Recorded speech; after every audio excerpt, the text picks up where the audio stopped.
Hi, welcome. We are starting the CAG meeting for December 13th. My name is Judy Talbot. I'm the facilitator for the effort. And this is really a very long-term ongoing process. And there's a lot of transition, a lot of activities happening right now. This effort has, in the past, was facilitated for a long time by Bob Spiegel. And he withdrew, and then the role of facilitator was rotated amongst the advisory committee members. So I've come on since the start of the year. And while we were looking at the charter, we've noticed that there were no process in place for new members. So we've taken a look at the charter. There's some transitions there. There is a transition in the nature of the work. There's Operable Unit 2, which focuses on basically the soils of the site, and Operable Unit 3, which is the groundwater. And there have been different phases of the work along the way, and so there are transitions that way. We have members joining the CAG. We've had new outreach to make sure that people know what's happening and can participate if they choose to do so. We are talking about a website. So some of this is evolving along the way, and we are putting proposals forward in draft language that will be revisited. Some of it will be accepted, some won't. But it's because there's a lot of flux right now, and we're trying to create a structure for the work that's going to be done. We're just going to take a minute and go around the room to see who's here, and then we'll introduce the members of the CAG and the project team. When we start here. Jim Bryan, resident. Colleen Liddell, report. Tom Conway. Tom Perkins from Maximus. Craig Coslet, the Maximus. John Spear, Mayor. One Monahan, Environmental Council to the Borough. Tom White, Oakland. Jerry Boguski, Skio. Kirby Webster, Skio. And that's a technical, they're providing technical services and advice. Dara Rossi from Ms. McGovern's office. Different storage, resident. Kino Lubo, resident. Pat Seppi, EPA Community Relations. Joe Gowers, EPA Project Manager. And Joe Siegel, also EPA Region 2. Vivian Milligan, resident. Venkatol, former mayor, still resident. Gretchen Samarco, resident. Robin Kennedy, resident. Governor Sion, resident. Lisa Chang, resident. And we have Rick Ebersbach, who is going to be joining as a new CAG member. So tell us a little bit about yourself. I'm Ringwood resident for 25 years. Been on Environmental Commission for 2 years. And thank you for having me. Thank you. Ken Petrone, New Jersey DEP Project Manager. Mark Hersberg, DEP Community Relations. Welcome just in time, introduction. All right, so if we take a look at the agenda, we're just going to quickly recap this. We're going to start with some updates. We're going to go through a quick review of the remedial investigation report addendum. There's part of that is a bit of an update, and we just want to remind you how we got to where we are now. The majority of the evening will be a discussion of the draft feasibility study report that was released. And the SKIO team is going to help guide us through that. And then we will have a discussion about some of the CAG bylaws or the charter. Anything else that we need to add? With that, Joe is going to start with an update on the consent decree and also give us a little bit of information on the remedial investigation report addendum and the current status. Sure. Okay, well, as far as the consent decree, all I can report out is what you've already read in the paper. Apparently there was a special council meeting with the Borough of Ringwood, and apparently they have approved by majority to move forward with the contingency remedy and the recycling center. With regards to the consent decree, the next steps that you would be hearing about would be essentially the lodging of that consent decree with the federal courts. That's something that the Department of Justice would handle as we move forward here once the decree has been signed off on by all parties. And then that would open it up to a public comment period on that consent decree, and then ultimately that consent decree would be entered. Once that decree is entered, that begins the whole timeline for the actual implementation of that remedy. Now, as far as the groundwater remedial investigation, going through the history here, in early 2015, the final remedial investigation report was submitted. That report was approved. Subsequently, there were some issues identified at the site, some elevated levels of benzene near the Peters Mine pit, which prompted additional investigation, and then right after that, there was the discovery of 1,4-dioxane, which prompted additional investigatory work in the groundwater for the site. That work was done through 2017, at which point a draft site-related groundwater remedial investigation addendum report was prepared. That report was prepared, was reviewed by EPA, NJDP, and also by SCIO, who is the task contractor providing and sort of an independent review of the document for the CAD. Terry had been out here earlier this year and actually had basically presented her summary of that RI addendum report and her comments on the RI addendum report. So, and then subsequently, a comment letter was prepared based upon the EPA's comments, the state of New Jersey's comments, and some of SCIO's comments.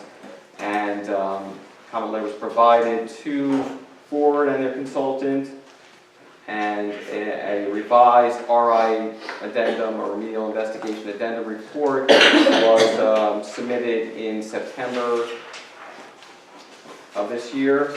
That report was again reviewed by EPA and NJDP, and EPA actually just approved that remedial investigation addendum report today. Just noting a couple of observations with regard to the clarifications with regard to the report. So that report at this point has been approved. And Joe, do you want to just point out some of the discussion of Sentinel wells that's introduced and the addendum kind of carries forward into the future? Sure, yeah, and that's something as you review the draft feasibility study report, which Terry was going to be going over or summarizing that report today, as well as providing her comments. You'll note that the alternatives that are being evaluated, alternatives that have been developed, essentially do include the provisions for the installation of Sentinel wells to basically ensure we understand the extent of any sort of groundwater contamination related to the site as we move forward. So those provisions are in the RI report, and they would be finalized once the remedy is selected and developed further in terms of the locations, the depths, and so forth, as we move forward with designing whatever remedy gets selected. And how will the public know, where they're going to be and how deep they're going to be? And Well, I mean, as is the case always here, I mean, basically, if the CAG's in existence, these reports get released to the public. We publish those reports on our public website for the Ringwood Mine site. So you will see that information summarized in those reports and reported out as we move forward. And we'll also get into a bit of that tonight. But for recapping where the remedial investigation amendment was, that timeline that Joe reported on is a handout that you have. And another handout is just, as Joe mentioned, comments were submitted by EPA, New Jersey DEP, and SCIO.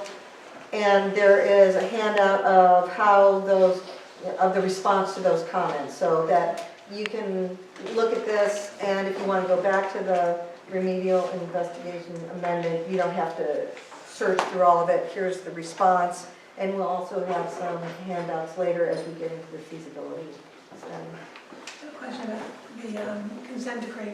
You said in the timeline of the process, there is another comment period. Yes, that is correct. That then means that people still have an opportunity to turn away from that path?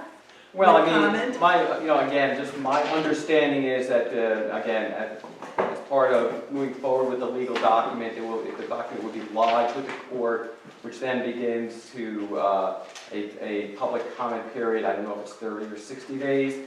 And that's something that the courts and Department of Justice would be sort of spearheading. During that time, comments can be submitted, but my understanding is it's more of a, is there something with regards to that document that is not essentially legal? It's more of the types of comments they're looking for rather than, we don't want this remedy. But there is that public comment period before the document is actually entered with the courts. Joe, would we have a way to be notified about that so we can send it out on the email to everybody? Yes, I mean, we'll let you know when that document is lodged, and my understanding is, of course, that would also be published, I know, in the Federal Register, not that anybody I read that every reads the day. Yeah, Federal that's a Register, breakfast. but it is. With my coffee in the morning. Yes. Can you give a sort of like a timeline, like how long do you think this whole process is going to take until the breaking of ground at the site? Well, that all depends upon how long it takes to basically enter the consent decree, because I mean that's basically what starts the timeline moving forward with regards to developing the remedial action work plan and then moving forward with the actual construction of the remedy. I'm hoping that we would be breaking ground sometime during the summer of next year. But again, it all depends on how long it takes to move forward with the consent decree process. And that's about a 2-year project there, 500 days or something? Yes, it's And in terms of updates, one other thing that happened since the September meeting is the site visit. Does anybody want to share perspectives of the site visit that was conducted? Pete Lopez, the administrator. I wanted Robin to do it, but she won't, so I Well, will. I'll do it. I'm just kidding. I'll do a little, you'll add on. Okay. First of all, I appreciate all of you that came because I've never walked the site before. So as long as I've been here, I've never walked the site before, since the gates always locked. So thank you for that. Ian spoke, Wayne Mann, who, for those of you who don't know Wayne Mann, he is the man of Mann and Ford in the wonderful HBO, sad but wonderful HBO documentary. And he was an original member of CAG. He hasn't been on in quite a while, but he is an elder in the community. So Wayne spoke, Vivian spoke, Catherine McCabe, who works for Governor Murphy's office, with the head of the, what's her title? Commissioner of the DEP, and Pete Lopez, who's the new regional director, administrator of the EPA, joined us. There were lots of members of the community. There were representatives from Burwell, council people, most of the CAG was there, those of us that don't work, since it was in the middle of the day. And some of you that do. And Chief Mann, Vincent Mann spoke as well, of the history of the site, the impact it's had on the community, none of it good. And we got to see the natural state of the area around, which of course is the way we would like it to revert to. I don't think you missed anything. I just want to say that the CAG, in its first incarnation, which began in 2006, right after the site was relisted, after being relisted, always supported the cleanup of O'Connor, which means excavation and reversal to replanting and open space for the community. The second incarnation of the CAG, which started, I think, after maybe the remedy was changed, I don't know, I don't really remember the dates, but still, the CAG supported the same thing. We've sort of done everything we could as an organization to reach out to the agencies, the EPA, Commissioner Lopez, Catherine McKay, DEP, even Governor Murphy, Highlands Council, to ask if they would help us to revert back to 5A. It's a controversial decision in our town, and unfortunately, no one helped us. And we So, on Tuesday night, the Borough Council majority voted to approve the consent decree, which binds the borough legally to the alternate remedy, which is capping and building, I'm going to say unneeded, recycling center at the site, thereby locking out the community that lives there. So I'm going to interject here for a moment and say, we know that with the consent decree decision the other night, that this is a big element that's going to take time to process. And we understand that it affects people directly. And unfortunately, or fortunately, giving time to process that, the focus tonight will be on OU3 groundwater. We did want to point out that this did happen and that there is a process that follows, and we will keep people appraised of where that stands and when comment is available. But for this evening, what we want to do is just ask if there's any other project-related updates. I'm also just going to add, if we're going to talk about water, there's a body of water in there that is a color that nature never intended for water to be. I just want to say that. The area is beautiful, but there's water there that's just colors that don't belong in water. So I don't know what those colors come from, but that water is just not supposed to be that color. So Okay, and as we move into the water section tonight, maybe that can, let's come back to that. We sent meeting minutes for September 13th were sent out. Did everybody have a chance to look at those? Are they approved? I'll move them. Second? Okay, anybody opposed? I've got a question. So as a member, is it the place for the CAG to have a opinion on what happens, or is it just really a place to inform the public? What is the actual mandate? The mandate is to help provide recommendations to EPA as their characterization. It's to provide perspectives on actions that are being taken and Provide information. it's Okay. provide information. We're acting as a liaison between Yes. what's actually happening for the public. I mean, we're here for the public's knowledge, not as an advocacy. It's to share information and to provide recommendations from the interests that you represent. So we will, after the presentation, we'll ask for people's perspective on groundwater feasibility study, and you'll start to see how that fits in. Well, what do you mean interest? I don't represent your interest. You represent the interests of, you're representing the Environmental Commission. So Just having a voice, yeah, right, just a voice. I'll follow up with you, and as new members, we're gonna help orient. That's something we haven't done before, is provide orientation, so that it's clear to everybody the role that they play and where they can contribute. Thanks. Yes. All right, with that, are we ready for the presentation? Okay, if anybody wants to be on our sign-in sheet, Oh. our mailing list, or email Please us, sign in. yeah, and if they haven't already, or just let me know. Yes, Give me their name. and if people are interested in joining the CAG, we are recruiting and are creating a process for bringing new members on. Not only joining the CAG, if you just want to get the Additional information that we send out information, about the meeting notices and things like that, just let me know and I'll make sure that if you're not already on our email list, I'll put you on. and if you know of other people who would like to be added, that'll be fine too.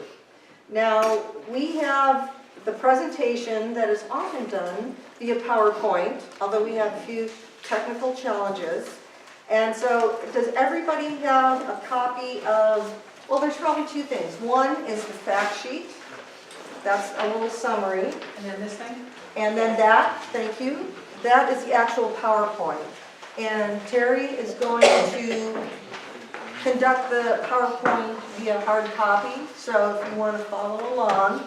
It's also helpful, I think, with hard copy, so that you can jot down notes or questions that you have as they go through the presentation. I'm trying to decide where I should stand in the room, and I think I'm picking a spot over there. Just own it. If this doesn't work, I'll move. Yeah, we didn't have a good way to project in this room, so these are 2 slides per page. Each slide is numbered, and so I'm going to just say number 1 and number 2, and we'll go through this. Again, I'm Terry Boguski with SKIO. I'm here with my colleague Kirby Webster, and our company SKIO has the nationwide contract for technical assistance services for communities, the TASK program. So slide number 2 is our agenda. A little bit of information about TASK, site background, the Superfund process, and then go into an overview of the OU3 site-related groundwater focused feasibility study and the TASK comments. The fact sheet provides some of the same information that I'm going to be talking about. So slide number 3, slide number 4. Our services are meant to be independent, non-advocacy, informational. Although we're funded by EPA, anything that I tell you may not necessarily reflect EPA's position, opinion, or their actions. Slide number 5, moving on, slide number 6. Everybody's very familiar with the site. Anybody that's not familiar with the site, I think we're good here. There's a green box around OU3 because with the PowerPoint that would flash up and say we're talking about groundwater.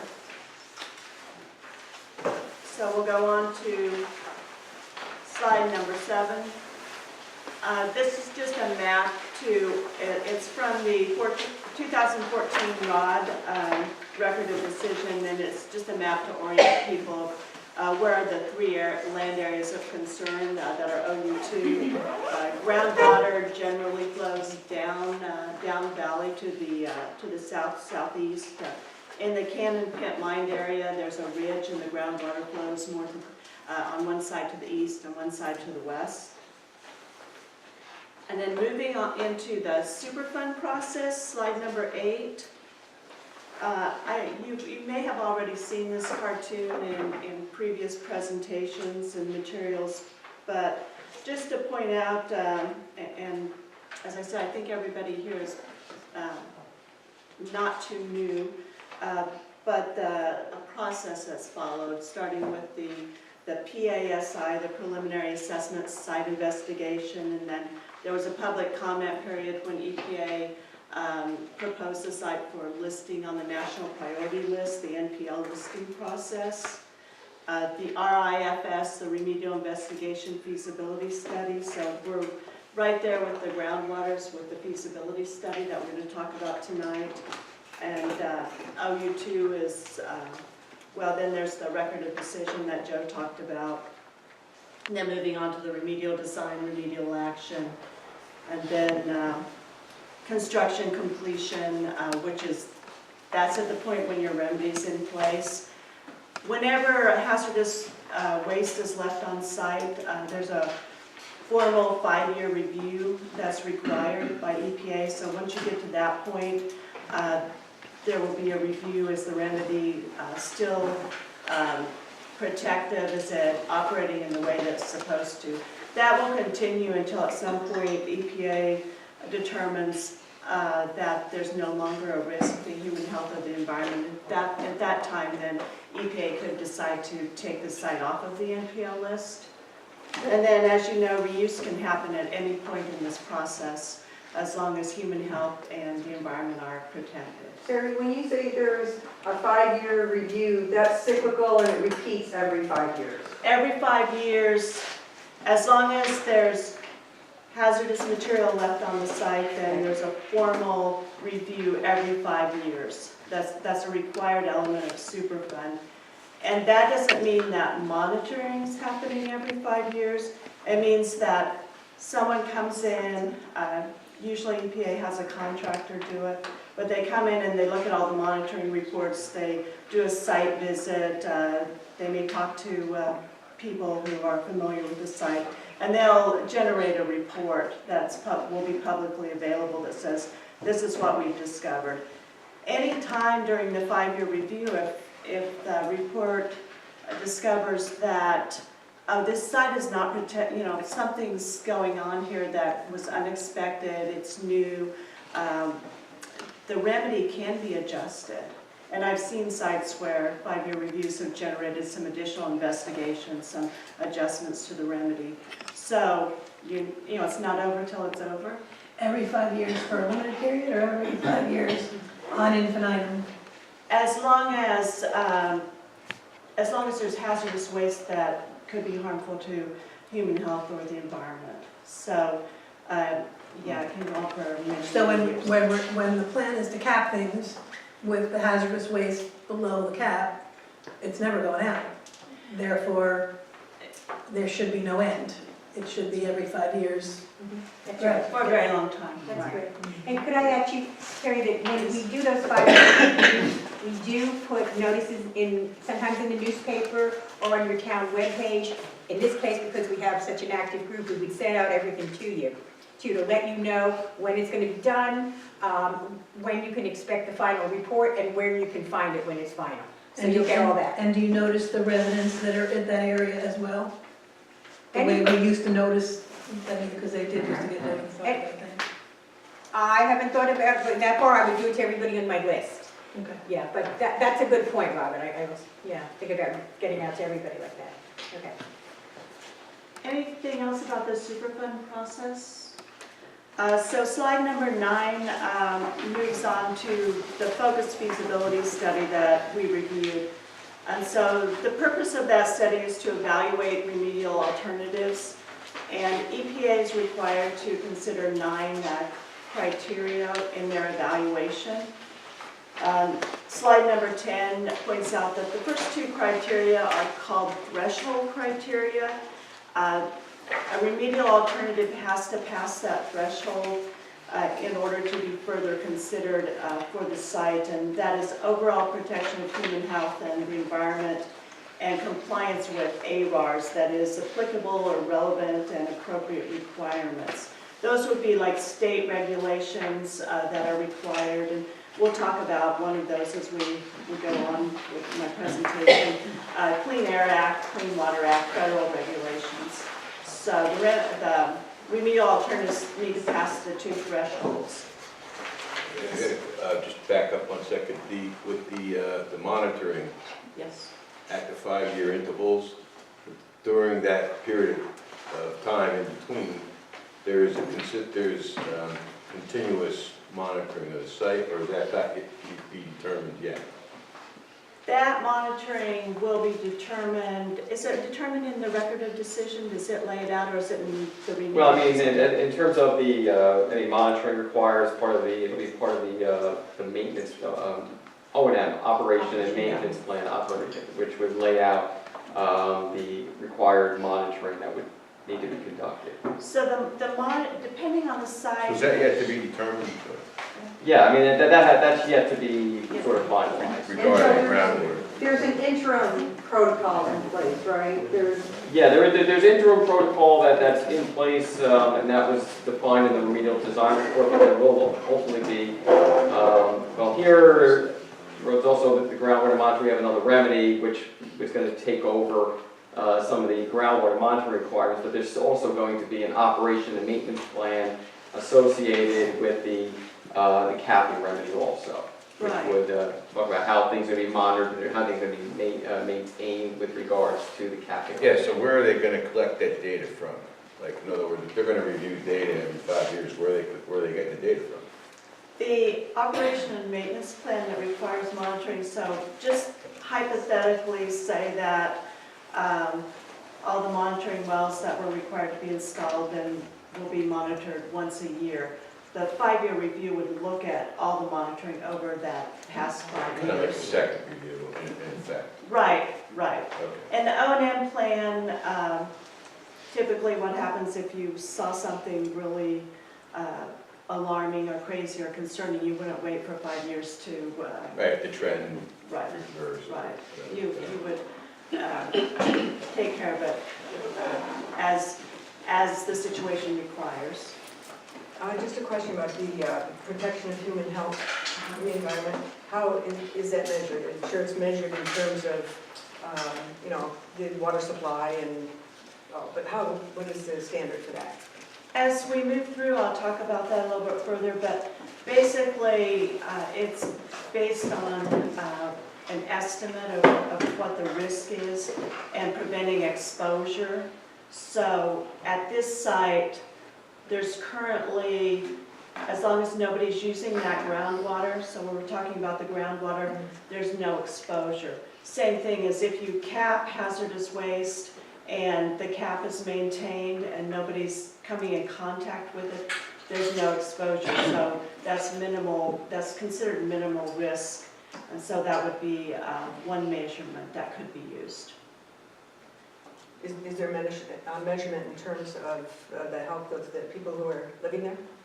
As far as a health effect, like number of cancer cases, not to my knowledge. It's more preventing exposure. Now, when they did the remedial investigation, there would be an estimate of like, well, who could be exposed to this situation as it exists now, and then they'll do some risk calculations and come up with some numerical measures of risk of whether, and some contaminants cause cancer, some contaminants cause non-cancer, and so they use a different standard for cancer causing and non-cancer, and they would measure that, and that should be in the remedial investigation in the risk assessment portion of the remedial investigation, which I have not read. So there would be some measurement of whether or not. It should already be, cancer cases. yeah, it should already be available to you as far as what the potential risk is if we leave this here. But it's not a measure of like existing Number of cancer cases. Yeah, that's more of called Epidemiological. Thank you. Yeah, We do have that from the past in Yeah, terms so of increased cases. right, that would be that sort of study, so that's how that works. I'm going to move on talking about the feasibility study. So on slide 11, the next 5 criteria that EPA looks at are called balancing criteria. One criteria is not more important than the other. So long-term effectiveness, if we put a remedy in place, how effective will it be over the long term? Reduction in toxicity, mobility, or volume. Does the remedy somehow treat the contaminant so that there's a reduction in those? Short-term effectiveness, as we're putting the remedy in place and building and constructing it, what is the effect on workers and the nearby community? Implementability, how easy it is to put this remedy into place, and then of course the cost of each remedy. So those are all looked at. And then slide number 12, the last 2 criteria are called modifying criteria. EPA will look at the 7 criteria. They're outlined and discussed in detail in the feasibility study, and they'll select a preferred remedy. They'll write it up in a proposed plan. The proposed plan will go out for public comment, usually for 30 days. And then if people people ask for an extension, it might be another 2 weeks to 30 days. And again, these are evaluation criteria in this particular case, looking at alternatives for dealing with groundwater. Groundwater. Yeah. And so when EPA gathers their public comments and they gather comments from the state, then they may choose to modify their proposed plan. So those last two criteria are called modifying criteria, and they don't look at those until after they put their proposed plan out for a public look. So slide number 13, that I've gone over some of these bullets of the preferred remedy, the proposed plan and public comment. Then once they choose their preferred remedy, they move into the record of decision, as we said, going through the Superfund process. So then the specifics of the feasibility study, slide 14 and moving on to 15. The report has 9 chapters. Our handouts says a little bit about each chapter. That's our, the fact sheet, so please feel free to read that later. The contaminants of concern at this site are benzene and chloroethane. Those are volatile organic compounds. What that means is that they tend to volatilize into the air. They are in the groundwater, but they do tend to move up through soil gas, and if they're spilled on the surface, lots of times you'll get a lot of volatilization. What are the health effects of that? I've really not, looked that one up. We've been focused on benzene, dioxin, arsenic, and lead. So what are the health? Off the top of my head, I can't I tell you. know. I'm sorry. I could look it up. I could also look it up and put that on my list of things to do. I was going to do it before I came today, but I forgot.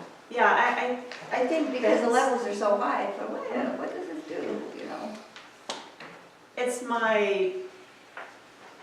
I don't have the information you asked for, but I think benzene's more concerning in the environment, so that's why we've all been focusing on benzene. And then the arsenic and lead, which are metals, and they're elements, and so arsenic and lead can be present in different forms, but they won't be destroyed. The organic chemicals, benzene, chloroethane, and 1,4-dioxane, since they're organic chemicals, they do have the potential to be destroyed into carbon and oxygen. But there's no ongoing testing in terms of people, it's just looking at these elements. Yeah, right, looking at these. So I had a couple of back and forth emails with Binka, and I think that most of the CAG members were copied. And she asked some questions, and because of that back and forth, I put several maps into my presentation, starting on slide number 17. And the reason I did is because I thought it might be worthwhile for people to look at where are these contaminants being found in the groundwater above the New Jersey groundwater quality standard. And so those are the red dots on these maps. And the first slide, slide 17, is benzene in the upper aquifer and the overburden. That's the soil and rocks that lie above bedrock. And then the second slide is, on that page, slide number 18 is in the bedrock well. So you can see that the benzene in the upper aquifer is up just down gradient of the Peters Mine pit area. And then we had one hit above the groundwater quality standard at the Cannon Mine pit. And these data are all dated August 2016 on the maps. And I did reference the figures, because I'm showing parts of those figures, and if you want to see the whole figures, you can go to that figure in the report, and you can see the whole thing. The green squares on those maps are where they tested for that contaminant. The yellow triangles are and they were not detected. So green, no detection. Yellow, they detected it, but it was below the groundwater quality standard. Red, it was above the groundwater quality standard. So you can see that the concentrations above the groundwater quality standard are not they're not widespread. They tend to be localized near the land areas of concern. And if you turn the page, you see the same two maps one for dioxane in the overburden and in the bedrock. I have an answer to Vanka's question. Go ahead. My source is not Wikipedia. My source is the National Pollutant Inventory from the Australian government. Health effects in mildly irritating to the eyes and lungs, short-term effects from inhalation in humans, temporary feelings of drunkenness, higher levels, lack of muscle coordination and unconsciousness. Accidental death has resulted from its former medical use as an anesthetic during major surgery. Chronic long-term health effects in humans is not known. Some animal studies indicate changes to the lungs, livers, and kidneys. Environmental issues may include the death of animals, birds, or fish, death or low growth rate in plants, slight acute toxicity to aquatic life, cause respiration and germination issues in potatoes. We're not potato farmers. Chronic toxic effects may include shortened lifespan, reproductive problems, lower fertility, and changes in appearance or behavior. Very good, thank you. And of course, those are potential effects, and it depends on the dose that you receive and how long you receive it.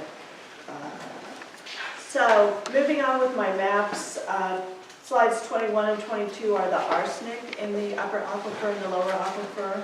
Again, I was just thinking that you might want to see where the red dots would be. And slides 23 and 24 are lead. And these cover more than just one well, right? It Right, does, right, like it could be more than one groundwater well or overburden. It's just the area. The red dots are a well. The red dots are a well. Are a well, and Okay. then the yellow triangles are also a well, and Yeah. the green squares are also a well. So Okay. those were the wells that were sampled, Mhm. and then that gives you an indication what was found in those wells. So yeah, they're wells. How many wells roughly are we looking at on your overall site? Joe, do you know that answer? I can say, I can get about 50 wells we're looking, I mean, I don't know what the exact, somewhere in that area. Over 70. 50? 70. As far as sampling, All far as national. probably more than 70. 70 sticks out to me. At some point, has there been any tests, like hair analysis on people to find out if we have high levels of these contaminants in our bodies? I'm not aware of any. Excuse Well, me, she can. But what I would like, if we could, I would like, if we can get through the feasibility study, this relates to the health study being done by New York University, and I'd like to come back to it if that's all right, because. Oh, if they do a health study though, then the residents should be involved, right? Yeah. Right, and we'll provide a quick update. Okay. We'll give you an update on that. Would you be able to accept? Okay, great. If we can just hold, Sure. we'll come back to it. Thank you. Thanks for raising that. Excellent. So slide number 25 is my last map slide, and I just, that shows the location of the proposed sentinel wells in the feasibility study. And Joe could correct me if I'm wrong, but usually what's proposed in the feasibility study is further evaluated and looked at in the remedial design, and final decisions are made then. So this is not set in any kind of stone at all, so to speak, or in bedrock. That was my joke. In geology. Yeah, geology. Thank you. slide number 26. Last time I was here and I was talking to you about the OU2 remedial design and the groundwater remedial investigation addendum. We talked also about the memorandum of candidate technologies. That was a document that was, I think, just been published, and it evaluated pre-evaluated technologies. And so the technologies that the feasibility study looks at are exactly the same ones that were in that document. So, and those are listed on slide 27.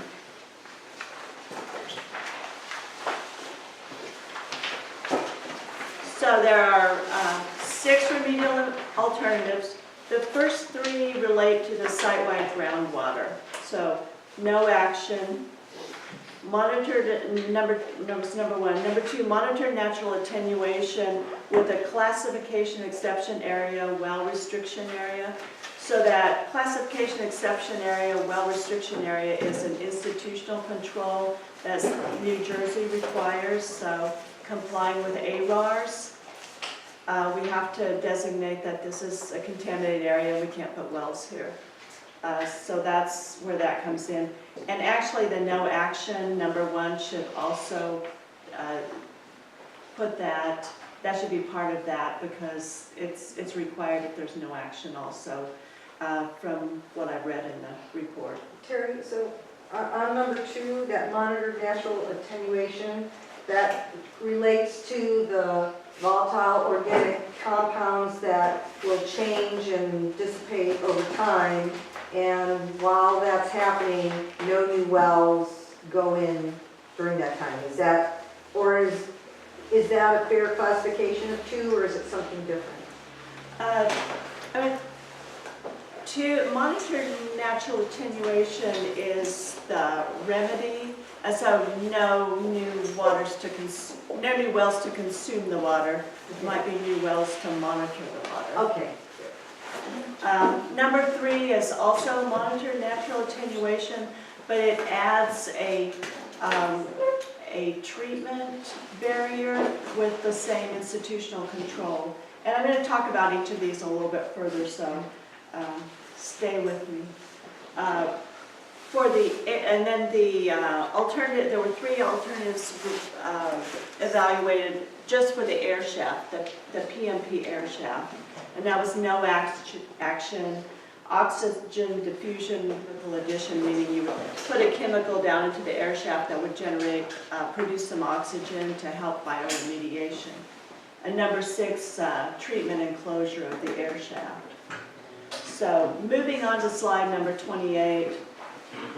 Monitored natural attenuation is simply letting nature take its course with the contaminants that are there, and monitoring to make sure that over time the contamination is decreasing.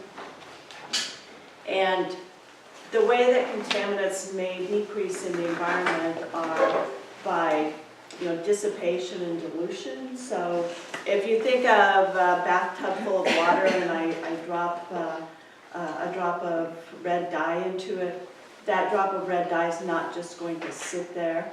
It'll, depending on if it's oil or more water-based, it'll start spreading. And it won't be red anymore, it'll be pink, and the further you get away from that spot where I dropped it, it'll be less pink and less pink and less pink. That's natural attenuation. Also, there are organisms, bacteria in the natural environment that can use these organic compounds as food. So biodegradation, they can degrade them to carbon dioxide and water by using the carbon as an energy source. So that's natural attenuation, and then the monitoring comes in. It's like we have to monitor to make sure these processes are actually taking care of the problem over time. Does it work on all those chemicals? The reports seem to think that it could help. I think the biodegradation part could also help possibly precipitate the metals under certain conditions, which would get them out of the groundwater. So, I'll give you a resounding maybe. 29, slide number 29, I already talked about what that CEA WRA is, so I won't dwell on that. We'll go on to 30. The treatment barrier, which would be added to the monitored natural attenuation if alternative 3 is selected. That would be a placement of a series of wells. The feasibility study suggests that they would be spaced 20 feet apart, down gradient of the PMP area. They also mentioned there's next to a gravel road for access. And again, this is not the design, so that wouldn't be something that's for certain. Then into those wells you would put a solid compound that would release oxygen slowly over time, and possibly even put nutrients into those wells, and that can help provide better living conditions for the microorganisms that might degrade the benzene and 1,4-dioxane. As long as it's flowing in that direction. Right, well, down gradient generally means that you put it down in the direction of the flow of the groundwater, like downhill. Yeah, I know, but it doesn't necessarily go in just one good line that way. It won't necessarily just go right to those wells, I guess. Right. It could go like this way. Right, and that's where you do some testing, and you do your best to place them. You do your very best to place them where the water, you think the water's going to go. And it is difficult up here. It is difficult. How long does natural attenuation take? It can take decades. Yeah. Because it's been 50 years. So. Yeah, and hopefully there's been some natural attenuation over the past 50 years. Not much. Slide number 33 and 34. I made these tables, they're not in the report, and I thought it would give us kind of a condensed version of what the report says about each of the 7 criteria that EPA is going to look at. So down the left-hand column of that table are your, in slide 33, for the site-wide groundwater alternatives, the no action, the MNA, and the enhanced MNA. And then you have your 2 threshold overall protection, compliance with ARARs, and then the 5 balancing ones. Could you just say what ARAR is? Yeah, it was on one of the earlier slides. I will say Applicable and relevant. It was on one of the earlier What's the other slides. last 2? Will be required. Applicable or relevant and appropriate requirements. I usually write it on my hand. It's other related requirements. It's regulations that already exist that might be applicable to the site. So Clean Water Act, Clean Air Act, state of New Jersey regulations. Can I ask a silly question? How does number 1, no action, cost $622,000? How does nothing cost Right. $622,000? So that's where I said no action should really say no action with the CEA WRA, because that's what the cost is for, is to put that in place and keep it in place. Okay.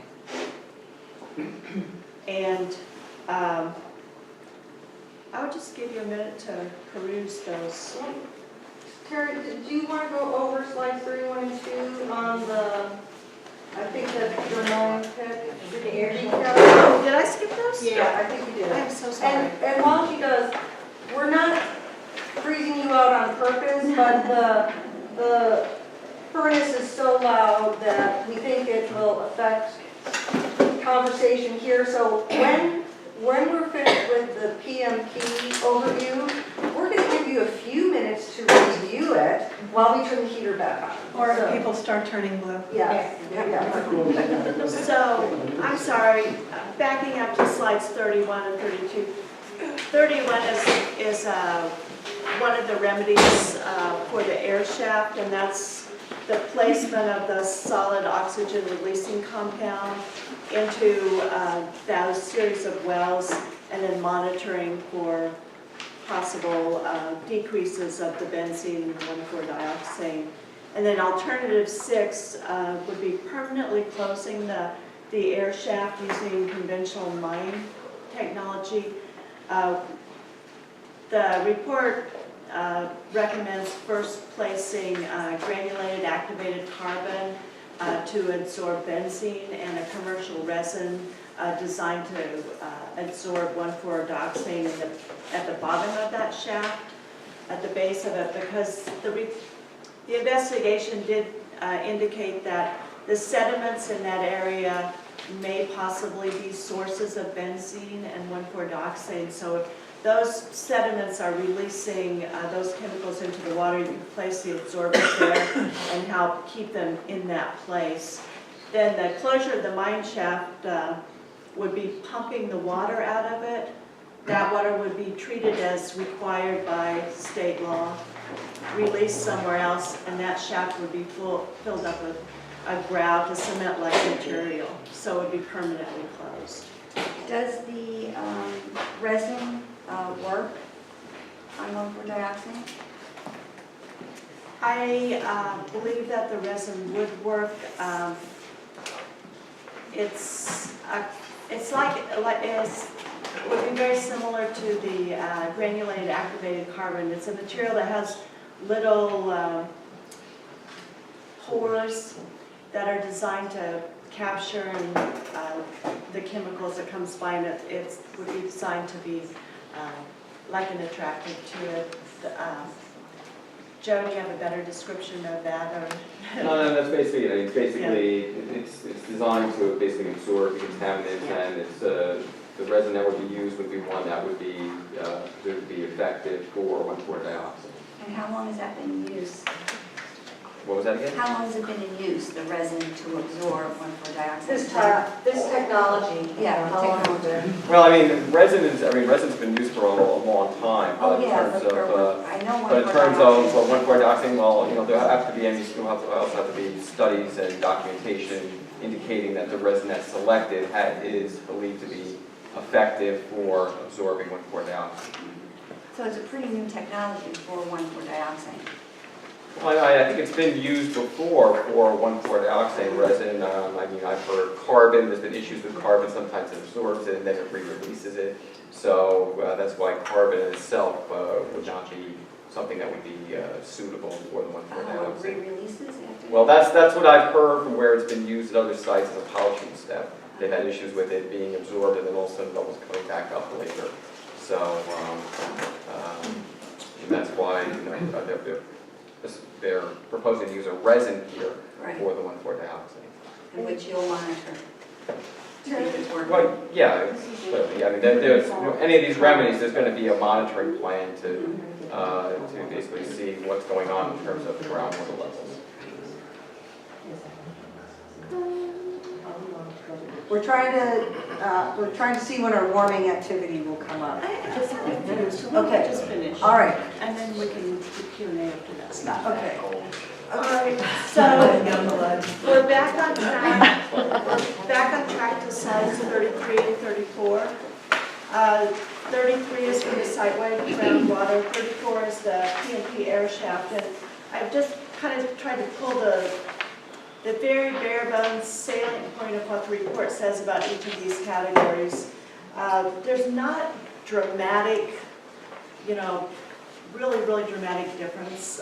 As you said, no action. Hopefully there's been some natural attenuation, but if you don't know, if you don't measure it, so monitoring natural attenuation for number 2.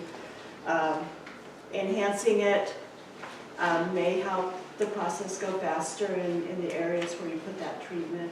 The prices are very different. $600,000 for no action and almost $3 million for the enhanced M&A. Don't get too tied up with the prices because they're plus 50, minus 30%. So those are just very ballpark, only for the purpose of doing this evaluation that EPA has to do.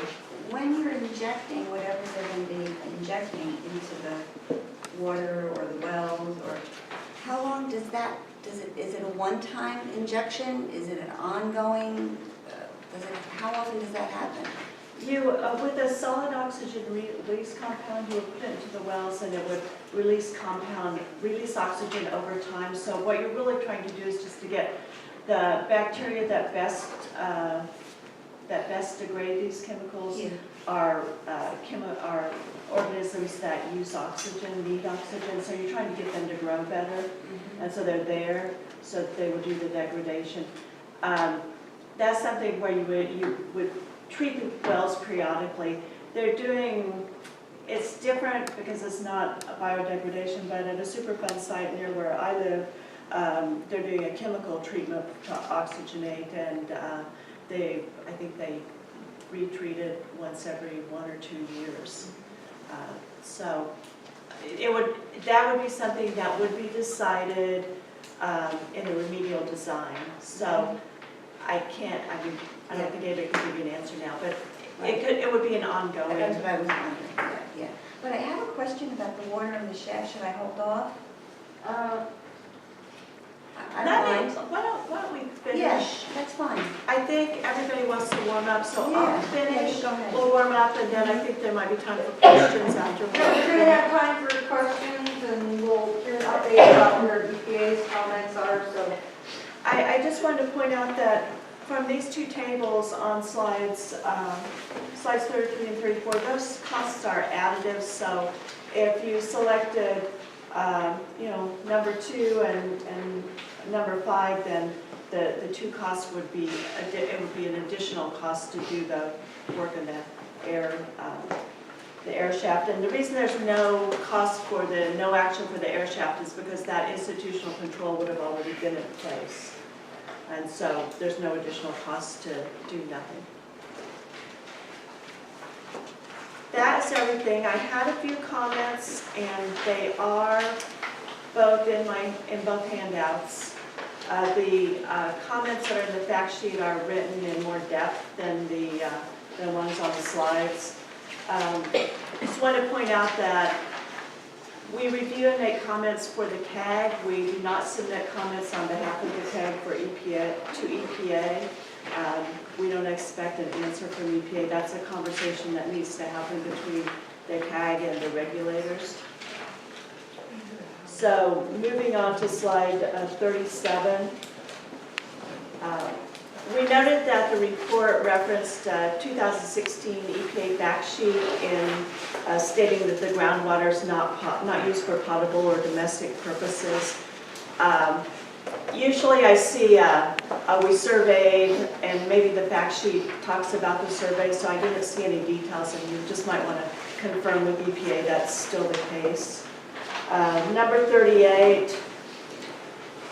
When we reviewed the remedial design for OU2, we noted that the CAG might want to ask EPA about some additional monitoring sites for the 3 land areas of concern.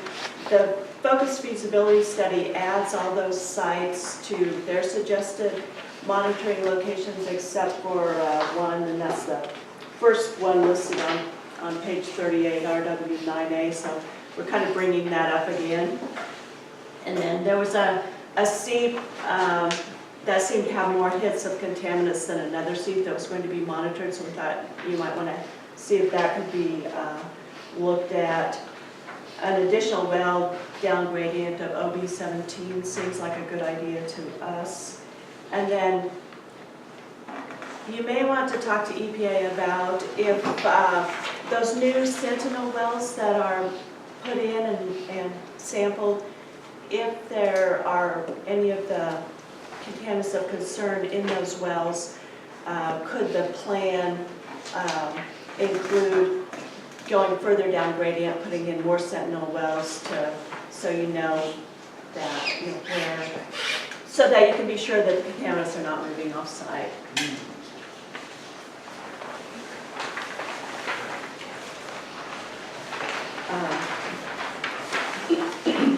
Slide 39,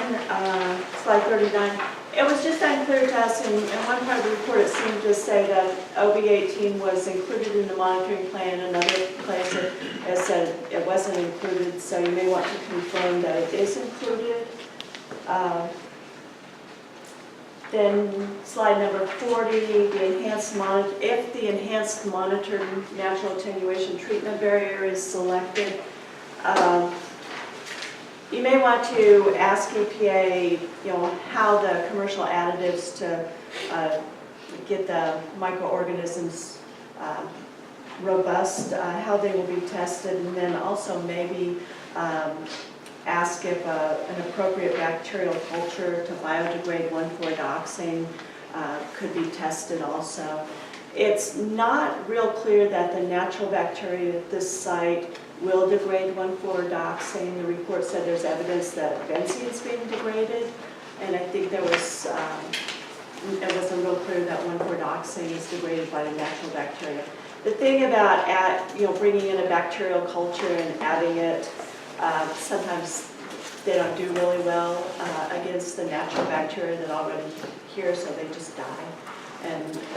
And so if that remedy is selected, some testing and you might want to get information about that, see how that goes. Slide number 41. The report at one place said that the maps have the highest concentration of COCs from 2 different sampling events, but then on each of the maps, it said the data was from August 2016. So you just might want to ask clarification of, exactly, are those really the highest, or are they really August 2016, or is it both, that August 2016 is the highest? Number 42, the text on page 21 states that the ISO concentration maps in figures 15 and 16 show that the COCs are contained on site and do not extend off-site in groundwater above their groundwater quality standards. That's not completely clear to myself or my colleague. I did have my colleague who's a hydrogeologist also look at the data. When the sentinel wells are put in and they're sampled and no contaminants are found, then that would be a good indication of that the contaminants of concern are not moving off-site. That is my presentation. Now we can warm up. So what we're going to do, thank you. Comments from the state of New Jersey. They provided their comments on the feasibility study, and we're essentially waiting for some internal EPA comments on the document. Our geologists have to complete review of that document, at which time we would compile all the comments from all the reviewers and into a comment letter, which then would be provided to Ford and Cornerstone Environmental for revision of the feasibility study to address those comments. Do you have a general sense of timeline? Very, very vague. I would, in terms of us getting out comments, I'm hoping to have comments out by the end of next week, assuming we get our geologist comments in by that point. Okay. And then once comments are submitted? Once comments are submitted, you have to assume that about 30 days, especially since we're going over the holiday, for Ford and their consultant to revise that document, at which point a revised feasibility study would be submitted to EPA and the New Jersey Department of Environmental Protection, and we would review that document to make sure our comments and concerns are addressed in the revised document. Okay.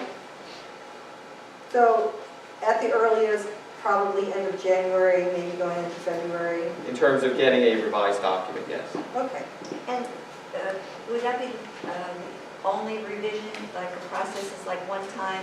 Can it go back and forth a few times? We would hope that we would only need the one revision, but it can go back and forth more than once, as you've seen in other documents. Now, are there questions of clarification? So with what Terry discussed, was there anything, I know that people did ask comments, is there any point where people were thinking, I don't understand what this is, it's not clear? Are there any questions of clarification about what was presented? I sealing off the shaft, I don't know, but is there water always coming into that shaft and flowing out? Or I know that Ford says it's stagnant water, but like, that's my question. So what's the current condition, what is the condition? Is the water, is it filling up? Like if you emptied it out, If you, would it fill up again tomorrow or in a month or? it would very slowly, based upon the information that, you know, in terms of when the mines were in operation. Yeah. It would very slowly fill up over time again. Even though there isn't a lot of movement there is interconnectivity between Yeah. the mine network and the bedrock aquifer there. There is some movement, as you can see by just our Yeah. groundwater monitoring data. Right, it Yeah. makes perfect sense. I mean, Yeah. the water doesn't stay there, I mean, it's crazy. But does it fill up as quickly as a mine does? Because I know mines fill up pretty quickly. Well, I mean, Or is it the these same mines, here, these mines were, apparently the mining companies were able to keep them dry by pumping 50 gallons per minute. 50 gallons per So, minute? to kill that entire mine to keep it dry, so, So- it really isn't, That much, you're saying? it would take quite some time for To it get to, it if you filled were up. to drain the mines for it to refill again. Okay, so going back to the shaft, I noticed a lot of contamination there. Where the water's just coming from the ground, of course. So if you seal it up, if you pump it out, clean up the water, seal it and grout it, that whole process, what happens to the water that would have gone in there? Like it just stops or it flows out other places? It would flow out other places, yeah. Is that water contaminated?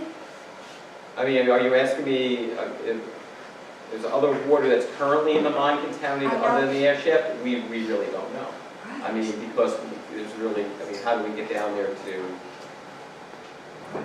All right, I have a question of clarification. Go ahead. Yeah. So with the shaft seal and closure, so is the first part of that it's pumped out?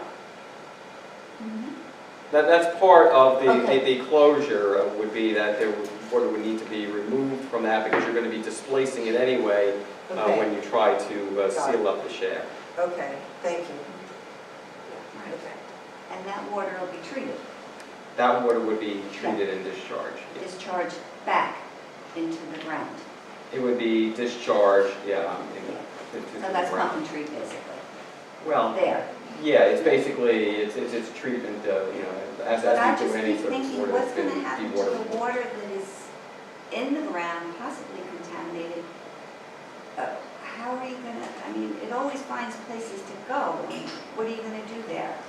There's going to be more wells to see if the water, Well, I mean, we still have wells, and there will be wells that would be, as part of any of these remedies, would be continually, you know, would be in that monitored. area then, Yeah, around that area? based upon the developed monitoring plan. Okay. Thank you. Okay, are there other questions or comments about the alternatives that you see right now?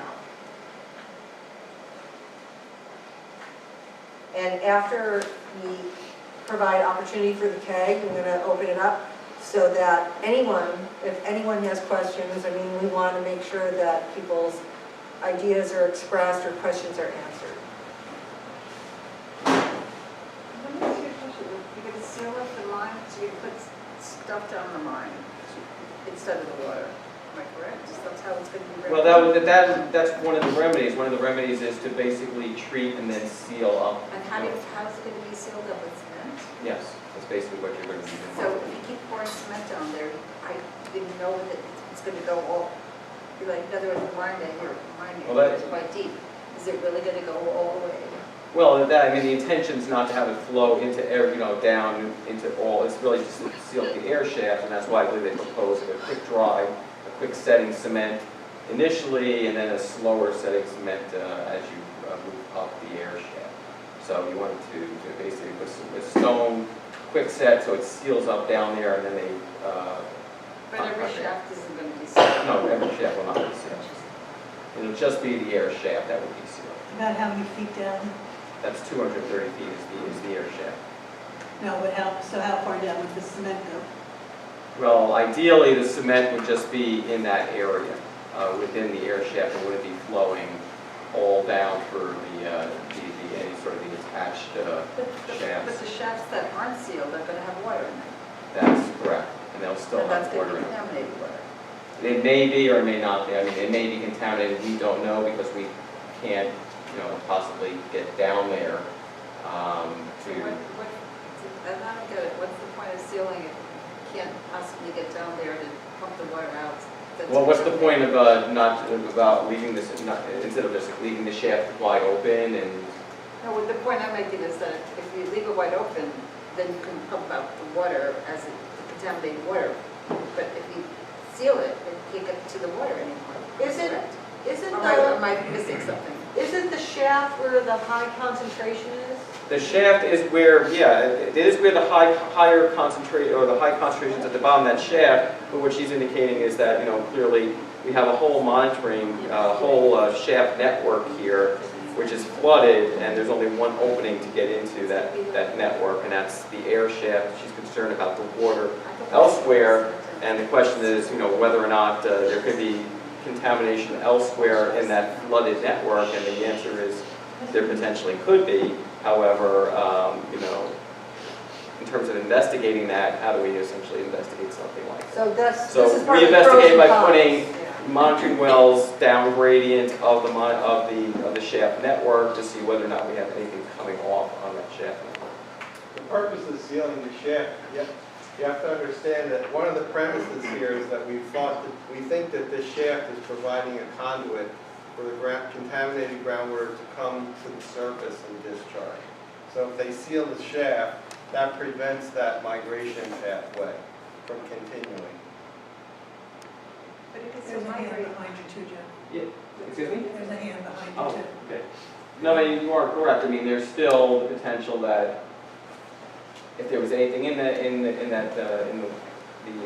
shafts there, in the water in the shafts, that there could be some migration through, cracks in the bedrock, and that's why we have a monitoring well network to basically try to evaluate whether or not anything is coming off. Isn't it really going to put something at the bottom of the shaft? Well, that's it. Also, Yeah. that's one of the alternatives or the sealing alternative provides for put something at the bottom to try to at least treat whatever is Still coming in. whatever's there, and there'll be some of that will stay down there once the shaft is sealed.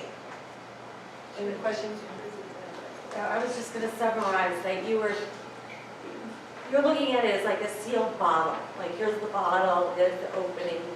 Oh, we're gonna put the cork in and that's it, but I think we know that you can't determine that there's not gonna be any shifts in the bedrock. I mean, that's insanity.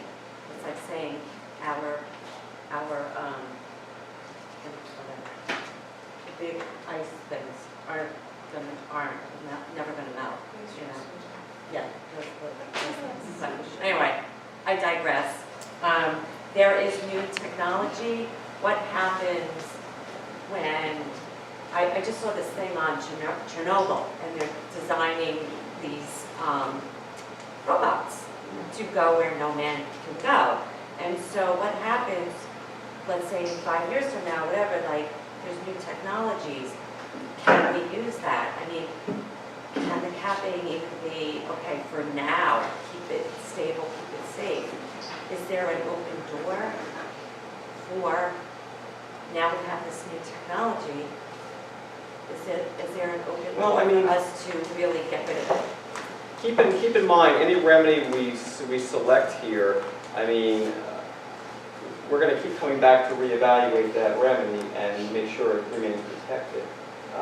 So as long as there's any levels at the site that don't provide for unlimited use and unlimited use and unrestricted exposure, we would keep coming back every 5 years to basically evaluate the protectiveness of the remedy. And is that in the wording of any agreement? agreements? It'll be in the wording of our record of decision, because that's something that would, that's typical language in our.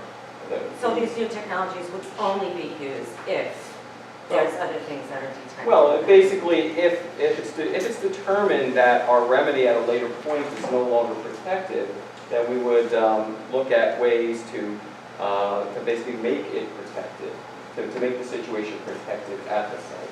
So as you heard before, we do these 5-year reviews, and so therefore we would keep coming back and taking a look at that. And not unlike the fact that it was once delisted and it was Yes. assessed later and said, no, it's relisted. And so there is an ongoing evaluation and looking at things and what the conditions As are. long as the levels remain at a point where, again, it would be like hazardous materials or left at the site, we would be coming back and looking at it. How does the EPA ensure that 5 years, 5 years, 5 years, 5 years, that there's always money available from Ford to pay for that?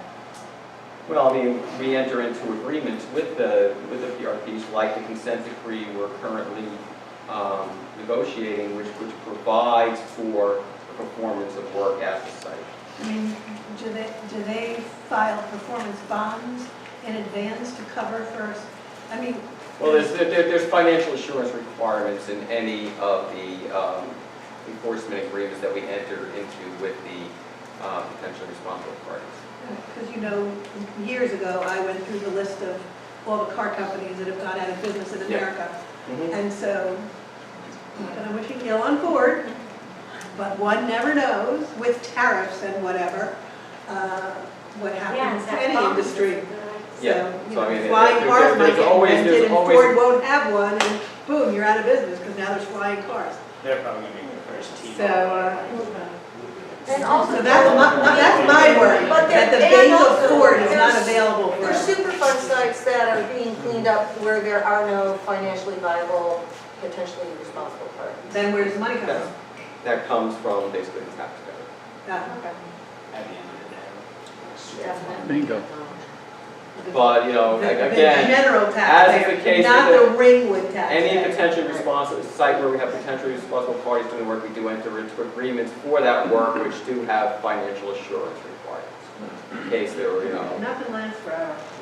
And also in cases where, for some reason, there wasn't, that they had already declared bankruptcy or were non-existent, there are provisions for being able to provide cleanup at sites where the financial resources are not available by the PRP. Does anybody else have questions or comments about the alternatives? Go ahead. Yeah, I want to be clear. We're a little not clear. We're not draining the water out of the air shaft. That's clear.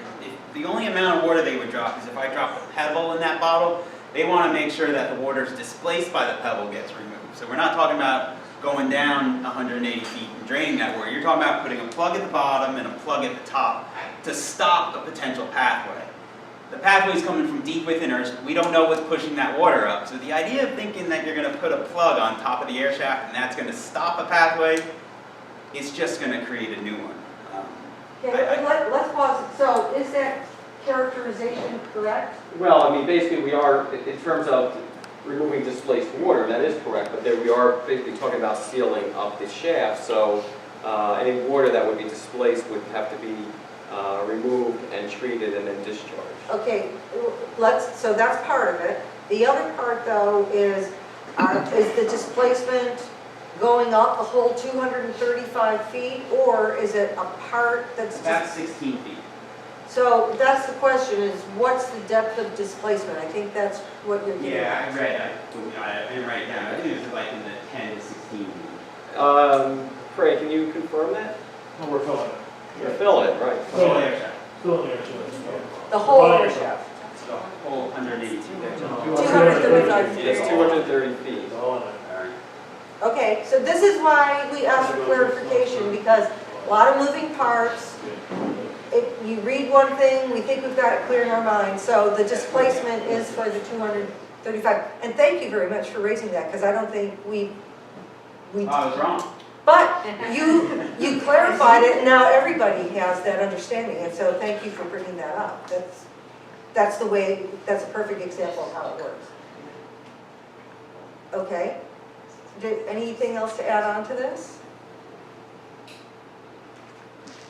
Okay.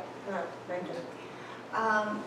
There's been talk for many years, and I know North Jersey had it in their report about pumping trees. And I just want to ask Terry that we had to go back and forth on it. It's not really viable, which is what Ford says, or Cornerstone. In this bedrock area, pump and treat. That was our opinion when we looked at the geology and where the contaminants were being found, and that you really don't have an area that would be very pumpable or treatable that would be an effective, it did not look like an effective technology for this site, that is true. What if you just pumped and treated the water in the mines and then did the other? I mean, I don't know if there could be a combination. Would there be? Of pumping in Pumping, lines. treating, and then maybe some of this other stuff that they have there, or, you know, monitor natural attenuation with injection, or, you know.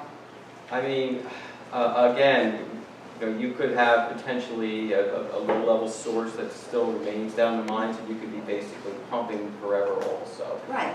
If you're, yeah, well, that's generally what we don't want to do, is simply pumping forever to try to That's what you remove, think, yeah. you know, whatever keeps sort of coming off of this low-level source that might be down there in the mines. What is North Jersey saying? Have they waited?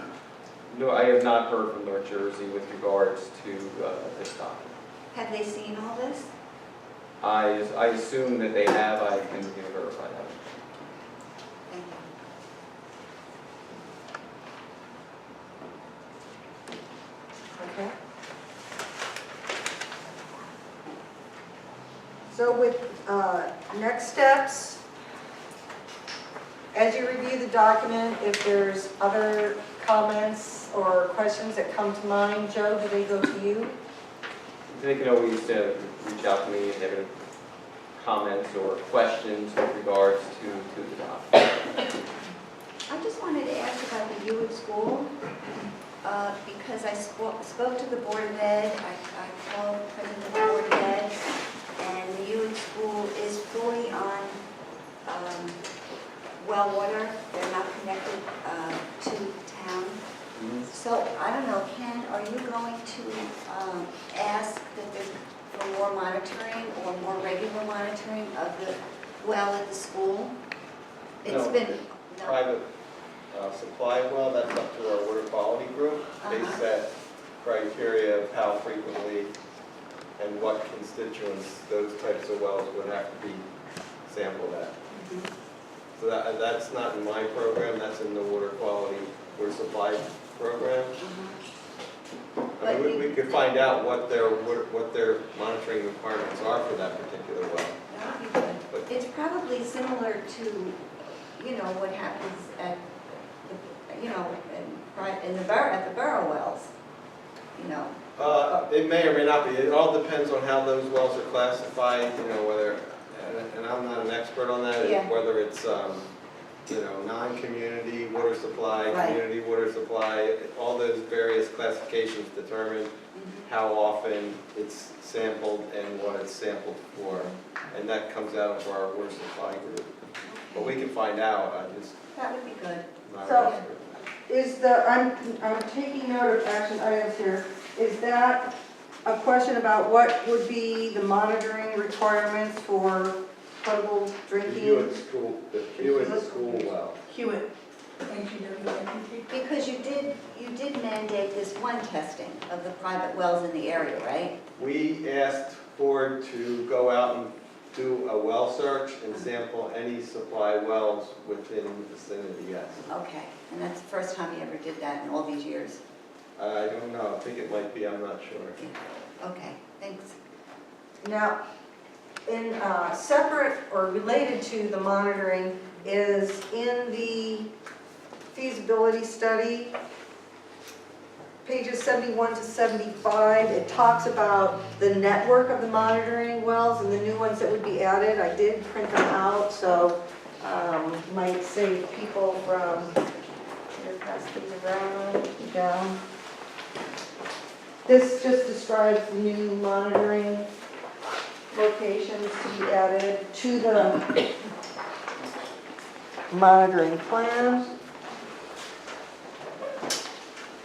And then, Joe, later on, there'd be more detail about what the monitoring protocol Yes, would be. as we move further in the remedial process. And part of the remedial design, is that right?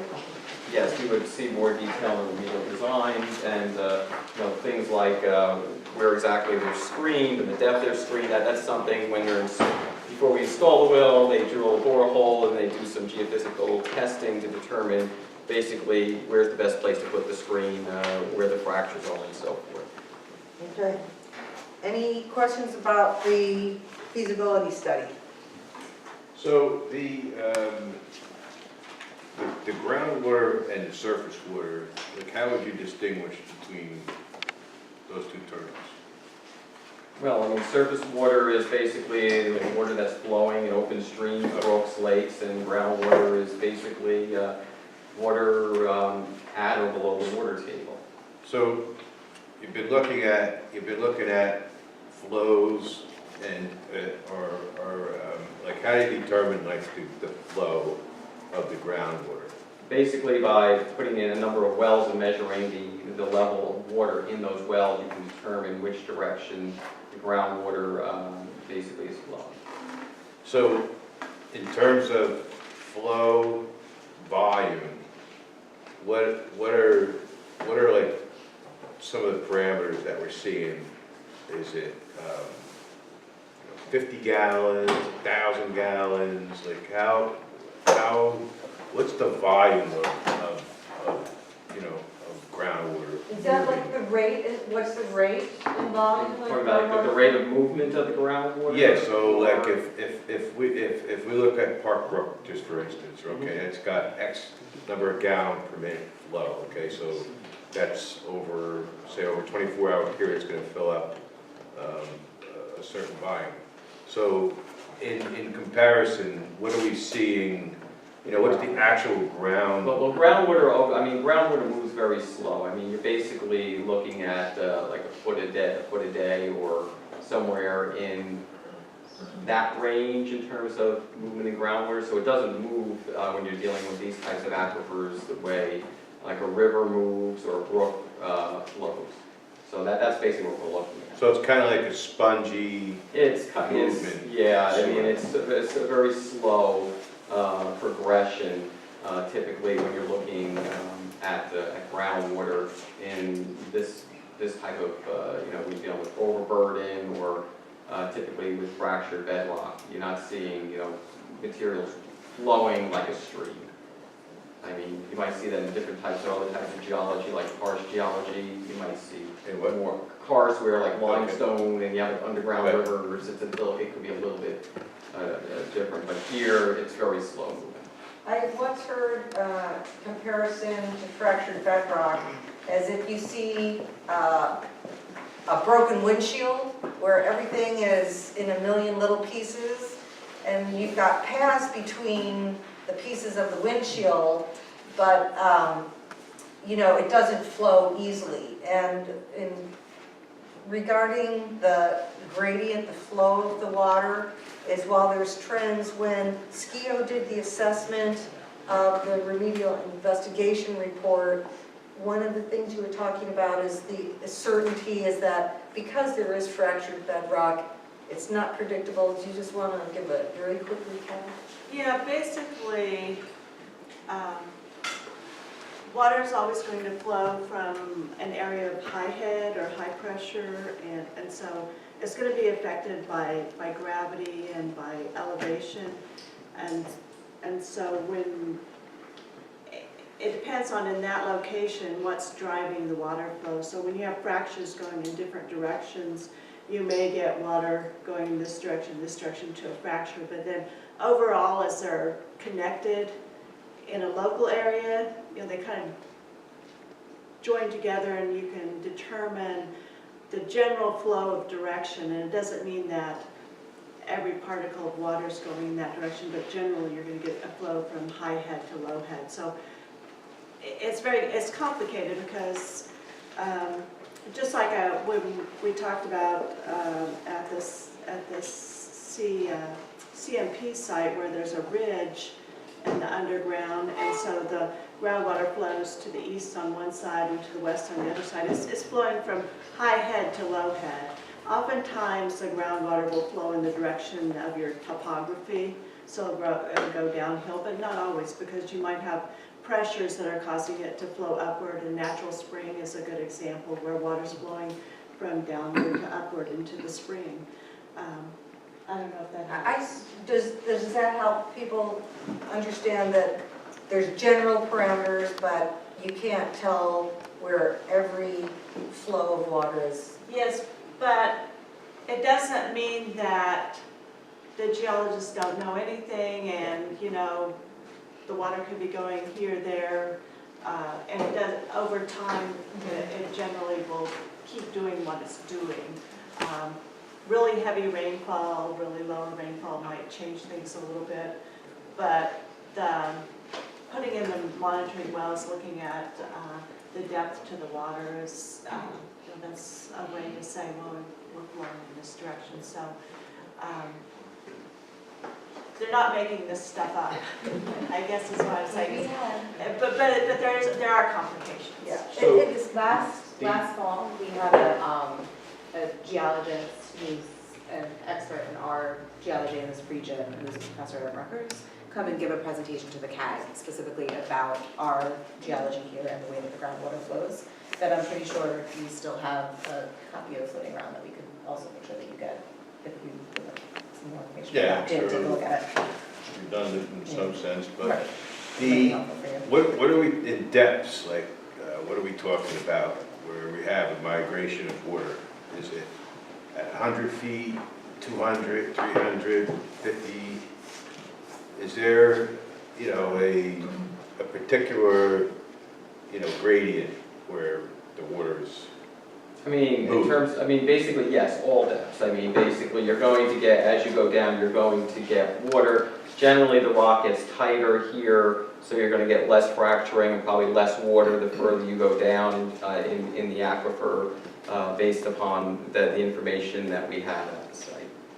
I mean, in terms of where the contamination in the groundwater is, we have an idea clearly here based upon the monitoring well network and the levels which we install. You know, we do know we have, you know, for instance, near the Peters Mine Pit Air Shaft, we do have at a 250 foot depth, we do have some 1,4-dioxane at that depth, and we do see generally above that as we move from that air shaft, shallower waters being impacted by the 1,4-dioxane too. And Hold that thought. May I change my battery?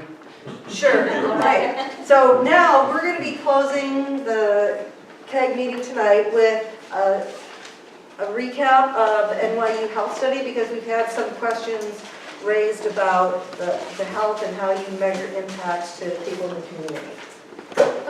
Hi everybody, my name is Krina Shah. I'm the program coordinator at NYU Department of Environmental Medicine. I work with Judy Zalabov, who is the primary principal investigator at a study which we are doing with the Ramapo's past 3 years. In the study, what we had done was initially was surveys which we collected from the people from, living in Ringwood, majorly in the part of the upper Ringwood. People came to, like Chief Man and everybody came to Judy, and we were able to collect like around 170 surveys, which included people living in Ringwood, and you know, from nearby places like Hillburn and those places. So out of that, we realized that people here are more concerned about their water, their air, their soil. So and also with the contamination surrounding them. So our next steps were to collect water sample, air sample, soil sample, and also blood sample from the people living in the nearby area. Mainly what we did is we collected 20 samples from the Ringwood area, which had around, I think, 7 samples from the upper Ringwood area, and other samples were around the other, like areas of Ringwood. Neighboring areas of Ringwood. So we had those 20 samples along with 6 samples which we collected from outer waters like Sally's Pond, Monk's Quill Reservoir, other open water bodies where people usually say that they go and fish, or something which actually, like Sally's Pond, you're going to visit it around there. So I think those were the places where we collected our water samples. The results were displayed here, in which we found that out of the 20 houses, one house had high lead, and I think it was because of the pipes, old pipes and everything, so I think that was taken care of by the town. Other stuff which we found in the outside water was that we found that Sally's Pond and Monk's Quill Reservoir had high level of manganese and nickel in them. You said Monksville Reservoir? Yeah, Monksville Reservoir too. And traces of arsenic, lead were also found but at a very low concentration. But we did find traces of arsenic and lead in those areas too. Along with that, we did was blood measurement, because a year back we had done a bone lead density test with Mount Sinai University, and we did find that people, like 6 participants were there from the upper Ringwood area, and we did see that they had high lead bone density compared to those of the normal in their age.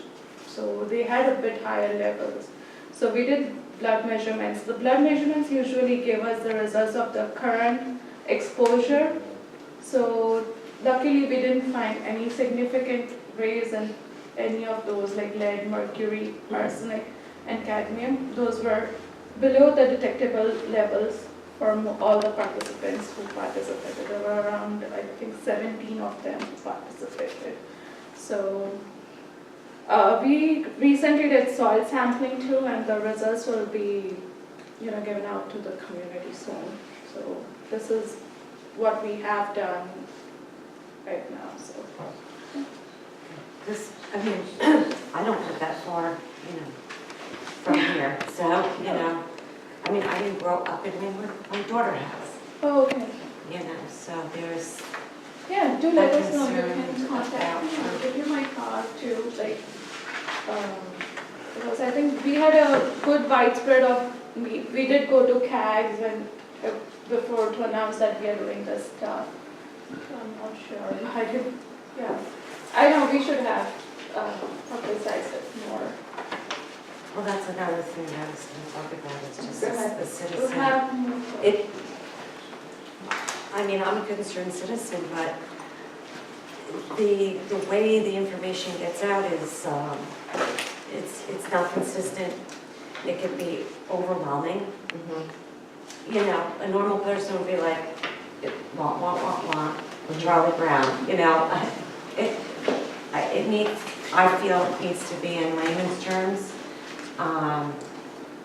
Kind of give people the bottom line. Where we stand now, here's the bottom line.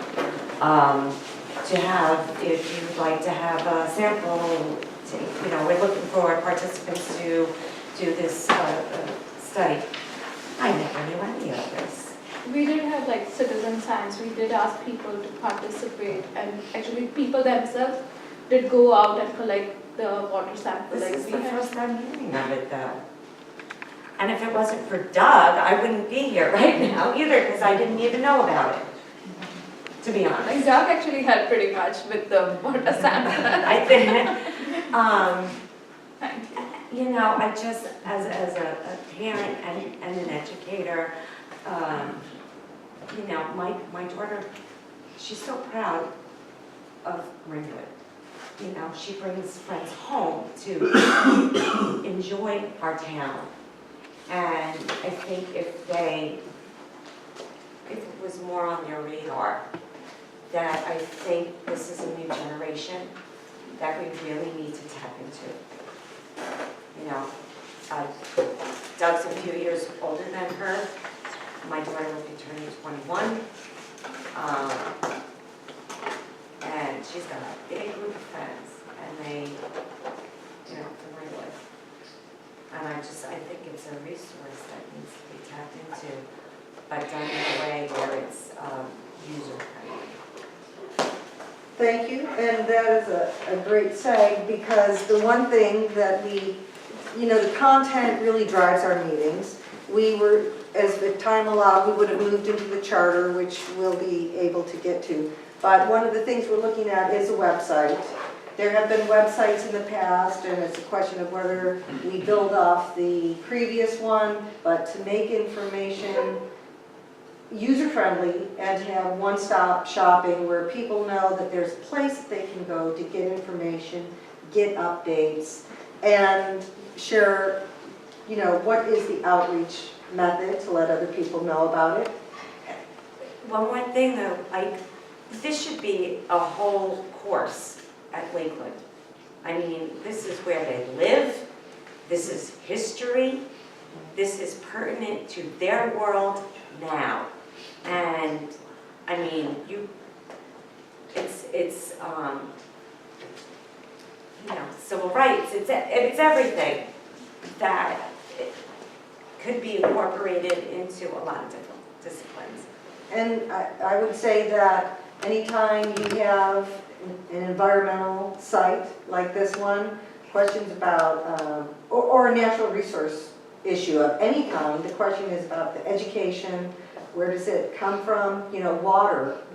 People don't understand the water cycle and where and how does that get out. If there are people who would be interested in reviewing or test driving or providing input on the website, you know, there's a lot of commitment to being to the CAG, but certainly I would say that there's ad hoc opportunities to say, you know, I'm really interested in outreach or education in the website. Let me know, and or if it's something different that you have a passion, let me know, because we can bring people in other ways besides sitting on the CAG or even just down county. I mean, does anybody in Wayne know what's going on here? They're drinking our water, but I doubt that they have any idea. Now with that, what is there a sense about January? Well, we didn't get to number 6. No, that's right. And we could dedicate January to bylaws, communication, outreach, website. Is that something? And not have all the government folks come? They could come if they want, but then it would be a working session. Not on the agenda, so if they didn't need to travel, they would. Correct, yes. Yeah. No, I'm just trying to give you a month off. Especially because, you know, weather gets problematic Is there something that we should maybe? We live here. We're hardy people. We're agenda, or could we use it as an internal working session? I think that's probably a good idea. Already a great chat.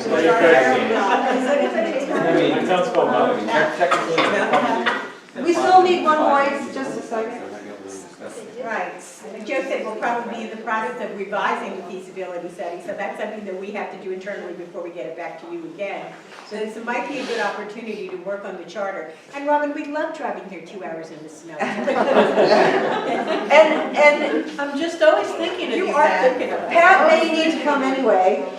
Yeah, that's true. Or we could develop a couple of proposals. She goes, no, I don't trust you. I mean, it'll give Joe a chance to be able to answer the questions Okay. in our presentation from today. Yeah, look at your recommendation. We were left with some questions. So we will have a working session on communication. It'll be smaller.